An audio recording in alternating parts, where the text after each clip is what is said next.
Yes, we don't need it. What is interesting here is why is only this happening on the left and not the right? That's all we need to know. What about There's absolutely no cognitive... What about Melissa Hortman that we just talked about? You want to talk about Melissa Hortman?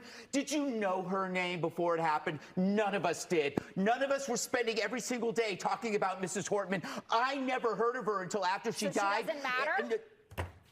Don't play that bullshit with me. You know what I'm saying is there was no demonization, amplification about that woman before she died. It was a specific crime against her by somebody who knew her. The same. Now you could bring up Josh Shapiro, but then you will not bring up, for example, that was a pro-Palestine person. So don't use your what about this? The fact of the matter is the both sides argument not only doesn't fly, we don't care. We don't care about your both sides argument. That shit is dead. For one thing, there is no cognitive dissonance on our side. On your side, your beliefs do not match reality, so you're coming up with these rationalizations like, what about this or what about that? We're not doing that because we saw it happen. We saw a young, bright man assassinated, and we know who did it. We are not coming up with rationalizations. We are calm, we are honest, and we are resolute. We're not defensive, and I understand the defensiveness. I understand why people are saying, what about this and what about this? Because if you have to face the underlying fact to this, your life is going to fall apart because you're going to realize you're not the good guys. If you sat around and you defended the mutilation of children, you're not the good guys. If you sat 600, 700 cases of harassment against Republicans and you said, but what about this? What about this? And then you see this murder after calling somebody a fascist, you realize maybe I'm not the good guy. That is a hell of a realization to deal with. So therefore, you have to grasp at rationalizations.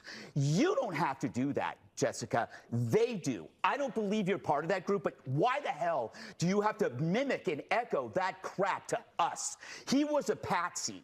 That guy was a patsy. He was under the hypnotic spell of a direct-to-consumer nihilism, the trans cult, and you know that. If you can decide that biology is false, you can agree that murder is okay and that humanity is expendable. How you cannot see that alone and see that for what the evil it is without having to attach all of these other things is beyond me. I just want to be clear, and I want to let people speak. I in no way intended at all to minimize what happened to Charlie. I was horrified by it. I have not been on the five but since then. But the two sides argument, well, it's like pig Latin to a duck. No.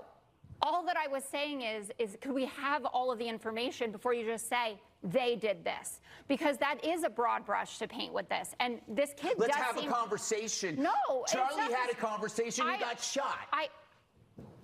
Look, I'm sorry, Jessica. I'm sorry. I'm sorry. You weren't here for a week.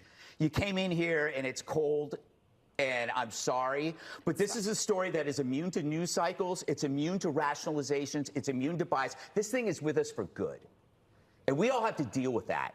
So that means we can't live by the same arguments that you might be reading about relativism among the media. We can't deal with those stories. It doesn't matter. The media is dead to us on this story. They built this thing up. We're dealing with it. We're going to act. We don't care what the whataboutism is anymore. That shit's dead. Sorry. For the swearing as well. I apologize to the American public. I'm going to shut up for the rest of the show.